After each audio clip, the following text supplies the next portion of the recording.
నమస్తే శ్రీ మాత్రే నమః శ్రీ కృష్ణాయ నమః. మనకి యోగాల గురించి ఎప్పుడు చెప్పుకుంటున్నాం కదా, చెప్పుకోవాలి కూడా. అయితే మనకి ఏంటంటే ఈ సెప్టెంబర్ నెలలో, అంటే సెప్టెంబర్ నెల కన్నా సెప్టెంబర్ అనే దానికన్నా ఆగస్టు 17 నుంచి గ్రహాల రాజైనటువంటి సూర్యుడు, కేతు, ఈ ఇద్దరు కలిసి సంయోగం చెంది విశేషమైన యోగాన్ని కలిగిస్తున్నారు. అది ఎప్పుడు? 18 ఏళ్ల తరువాత మళ్ళా ఇప్పుడు జరిగిందనమాట. ఆగస్టు 17వ తారీఖున జరిగింది. మళ్ళీ 18 ఏళ్ల కన్నా ముందు జరిగింది, తిరిగి మళ్ళా మనకి ఇప్పుడు జరగబోతోంది. విశేషమైన లాభాలను ఇద్దరూ తెచ్చుకొస్తున్నారు. గ్రహాల రాజు కేతువు కూడా. కేతువు ఏం సామాన్యుడు కాదు. చాలా చక్కని జ్ఞానాన్ని, విజ్ఞానాన్ని, మంచి ఫలితాలని ఇవ్వబోతుంటాడు. అయితే 18 ఏళ్ల తరువాత జరిగే ఈ కేతువుల యొక్క సంయోగంలో 3 రాసుల వాళ్లకు సమస్యలు వచ్చే అవకాశం ఉంది. ముందుగా నేను ఆ 3 రాసుల వాళ్ళకి చెప్పేస్తాను. తరువాత మిగిలిన రాసుల వాళ్ళకి నేను ఎలా ఉండబోతోంది, ఏం చేయాలి అనేది చెప్తాను. అయితే ఈ ఆగస్టు 17న గ్రహరాజులకి రాజైనటువంటి సూర్యుడు సింహరాశిలోకి ప్రవేశిస్తున్నాడు. కేతువేమో ఇప్పటికే సింహరాశిలో ఉన్నాడు ఆల్రెడీ.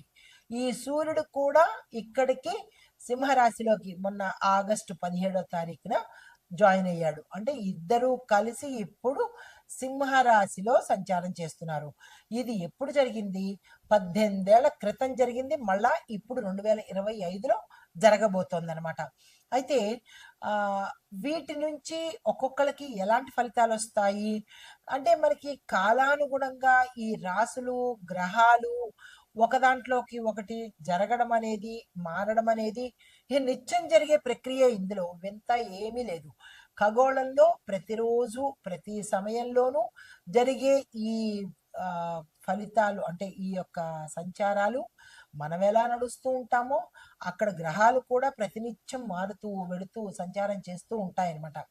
ఆ సంచార ఫలితాలే మనకి ఇక్కడ దేశకాలమాన పరిస్థితులను బట్టి మనుషులకి అందరికీ కూడా ఎలాంటి ఫలితాలు ఇస్తున్నారు అనే అంశంలో చూసుకున్నట్టయితే కనుక, ఈ సంయోగము 12 రాశుల వారి మీద ఎలాంటి ఫలితాలు ఇస్తోంది, ఎలాంటి నెగిటివ్స్ ఎదుర్కోవాలి వీళ్ళు, ఎలాంటి సంతోషాలను పొందాలి, ఎలాంటి శుభాలను ఆస్వాదించాలి అనే అంశాలను ఉద్యోగపరంగాను, తరువాత ఆరోగ్యపరంగాను, తర్వాత వ్యాపార పరంగాను ఎలా ఉండబోతోంది అనే అంశంలో ముందుగా మంచిగా, అంటే ఈ జాగ్రత్త పడవలసిన రాసులను చెప్పేస్తాను. అయితే ఇప్పుడు ఈ కుంభరాశి వాళ్ళు కూడా చాలా ఇబ్బంది పడవలసిన సమయం అన్నమాట.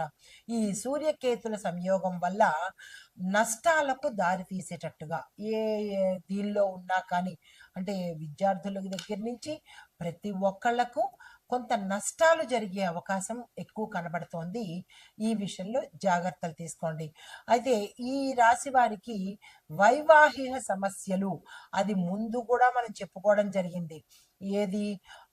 కుజగ్రహ సంచారంలోను, తర్వాత శని వక్రగతిలోను, శనిగ్రహ సంచారంలోను కూడా ఈ కుంభరాశి వాళ్ళకి వివాహ సంబంధితం కానీ, లేదా ఇల్లీగల్ కాంటాక్ట్స్ కానీ, లేదా థర్డ్ పార్టీ, ఫోర్త్ పార్టీ, ఈ పార్టీల వల్ల కానీ ఇబ్బందులు చాలా ఎదుర్కోవడము, మరికొంతమందికి ప్రాణ నష్టం కూడా జరిగే అవకాశాలు ఎక్కువగా కనబడుతున్నాయి. కాబట్టి అలాంటి వాటిల్లో ఇరుక్కున్న వాళ్ళు ఎవరైనా ఉంటే తక్షణమే బయటకు వచ్చినట్టయితే ప్రాణాలను కాపాడుకున్న వాళ్ళు అవుతారు. లేదు అంటే కనుక అందులోనే మీరు ఇబ్బందులు ఎదుర్కోవాల్సిన పరిస్థితి, ఎప్పటికీ బయటికి రాలేని పరిస్థితి కనబడుతోంది. ఇక మామూలు సంసారాలు చేసేవాళ్ళు, లేదా మామూలు దాంపత్య జీవితంలో ఉన్న వాళ్ళకి కూడా కొన్ని ఇబ్బందులు, అది ఎవరైనా సాల్వ్ చేయగలిగిన పరిస్థితే. దంపతుల మధ్య ఇబ్బందులు కలిగితే ఎవరైనా వచ్చి సమన్వయం చేసి వెళ్ళిపోవచ్చు. కానీ ఇలాంటి ఇల్లీగల్‌వి కానీ, లేదంటే సహజీవనాలు కానీ, ఈ థర్డ్ పార్టీ ఇష్యూస్ గానీ, ఇవి ఎవ్వరూ సాల్వ్ చేయలేని పరిస్థితి. మీ అంతట మీరే డెసిషన్ తీసుకొని బయట పడాలి కానీ, ఎవరో వచ్చి చెయ్యాలి అనేది మాత్రం చెయ్యలేని పరిస్థితి. తర్వాత టెన్షన్స్ పెరగడము. అంటే ఈ ఇల్లీగల్ వల్ల కానీ, వీటి వల్ల టెన్షన్స్ పెరగడము, మీ యొక్క ఈ రహస్య సమాచారాలు బయట వారికి తెలిసిపోయి, లేదా కుటుంబంలో తెలిసిపోయి ఇబ్బందులు, అవమానాలు, అప్రదిష్ట పాలు అయ్యే అవకాశాలు ఎక్కువ కనబడుతున్నాయి. ఈ విషయంలో జాగ్రత్తలు తీసుకోండి. ఆరోగ్యపరంగా చూసినట్టయితే కూడా అనారోగ్య సూచనలే. అంటే గుప్త రోగాలకు సంబంధించి బీపీలు, షుగర్లు పెరగడం దగ్గర నుంచి, తర్వాత గుండెకి సంబంధించి, దీంతో పాటు కాలేయానికి సంబంధించి అంటే జీర్ణ వ్యవస్థకు సంబంధించి, చర్మానికి సంబంధించిన అంటే ఇలాంటి పనుల వల్ల జరిగినటువంటి కొన్ని ఇబ్బందికరమైన అనారోగ్య సూచనలు కనిపిస్తున్నాయి.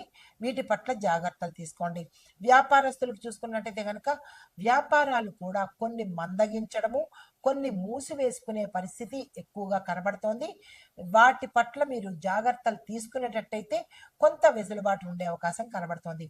మీరు చేయదగిన పని, మీరు ఏమి చెయ్యాలో, ఏమి చేయగలరో అది చేయడంతో పాటు భగవద్ధ్యానాన్ని చేసుకుంటూ పరిహారాలను పాటించుకున్నట్టయితే మంచి ఫలితాలు పొందుతారు. నమస్తే. అయితే ఇప్పుడు ఈ మేషాది ద్వాదశ రాశుల వారికి కొంతమంది మంచి ఫలితాలు, కొంతమందికి మిశ్రమ ఫలితాలు, కొంతమందికి అశుభ ఫలితాలు అంటే కొన్ని చెడ్డ ఫలితాలు చూపిస్తున్నందువల్ల ఎవరెవరికి ఏ పరిహారాలు చేసుకోవాలి, ఏం చేసుకోవాలి, ఓవరాల్గా ఎలాంటి ఫలితాలు పొందాలి అనే అంశంలో ఈ కుజగ్రహము చెప్పేది కొన్ని అంశాలు ఆర్థికంగా, న్యాయపరంగా, రక్షణ పరంగా, వాతావరణ పరంగా, తర్వాత వ్యవసాయ పరంగా, రాజకీయ పరంగా, ఇలాగా మనం ఇందాక చెప్పుకున్నట్టుగా ఆయా పరిహారాలు చేసుకున్నట్టయితే ప్రతి ఒక్కటి చక్కగా ఉండే అవకాశం కనబడుతోంది. అయితే ఆర్థికంగా చూసుకున్నట్టయితే కనుక ప్రతి ఒక్క మనిషి, ప్రతి ఒక్క వ్యాపారస్తుడు ఆర్థికంగా ఎవరైతే ఇన్వాల్వ్ అయ్యారో వాళ్ళందరూ ఖర్చులు తగ్గించుకొని వాళ్ళ ఆదాయ మార్గాన్ని పెంచుకునే ప్రయత్నం చేయడం ఆర్థికంగా.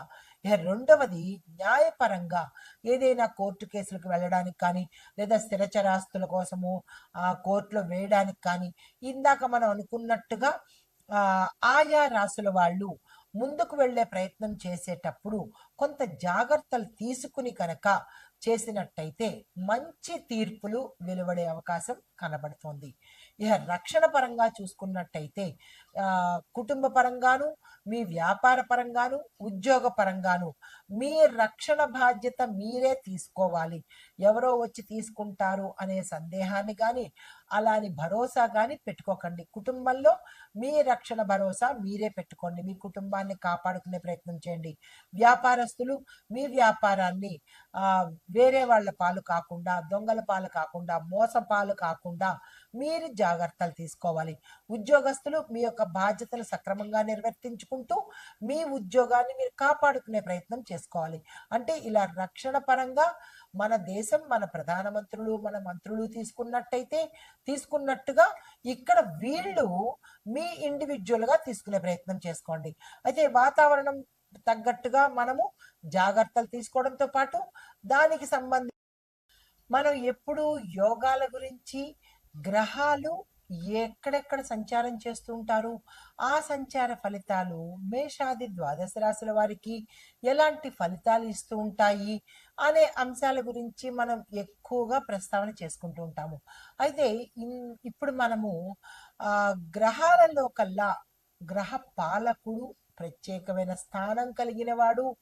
ఈ గ్రహం వల్ల మనకి మంచి ఫలితాలు పొందడంతో పాటు ఈ గ్రహము ఇచ్చే అనుగ్రహము విశేషమైన అనుగ్రహాన్ని ఇస్తాడు. అయితే మనకి శని భగవానుడి లాగా ఇబ్బంది పెట్టడమో లేదా అంటే మన కర్మకు సంబంధించిన ఫలితాన్ని ఇవ్వడమో కాదు. ఓన్లీ శని భగవానుడు మాత్రమే కర్మకు సంబంధించిన ఫలితాలు ఇస్తాడు. ఈయన జాతకంలో ఆయన ఉన్న స్థానాన్ని బట్టి, ఆయన ఉన్న సంచారాన్ని బట్టి మనకి ఫలితాలు ఇస్తూ ఉంటాడనమాట. అయితే ఈయన సెప్టెంబర్ నెలలో, మనకిప్పుడు సెప్టెంబర్ నెల నడుస్తోంది కదా! ఈ సెప్టెంబర్ నెలలో 3 సార్లు తన యొక్క సంచారాన్ని మార్చుకుంటున్నాడనమాట. దీనివలన ఏమిటవుతోందంటే 4 రాశులకు విశేషమైన ఫలితాలు, మిగిలిన వాటికి మిశ్రమ ఫలితాలు, తర్వాత మరి కొంచెం అశుభ ఫలితాలు కలగబోతున్నాయి. అయితే ఈ ఫలితాలు ఒక్క రాసులకేనా, లేదా అంటే దేశ కాలమాన పరిస్థితులకి ఎలా వర్తిస్తుంది అనే అంశాన్ని కూడా ఇక్కడ మనం పరిశీలిద్దాము. అయితే ఏ ఏ గ్రహాలైనా సరే కదలికలు కానీ, ఏ గ్రహాలైనా మారడం కానీ, ఇలాంటివి జరిగినప్పుడల్లా మనకి ఎక్కడికక్కడ ప్రతి మనుషులకే కాకుండా దేశ కాలమాన పరిస్థితుల్ని బట్టి కూడా ఈ ఫలితాలు ఉంటాయి. అంటే మన దేశంలో రక్షణ వ్యవస్థ, న్యాయ వ్యవస్థ, సామాజిక వ్యవస్థ, ఇలాగా అన్ని రకాల వ్యవస్థల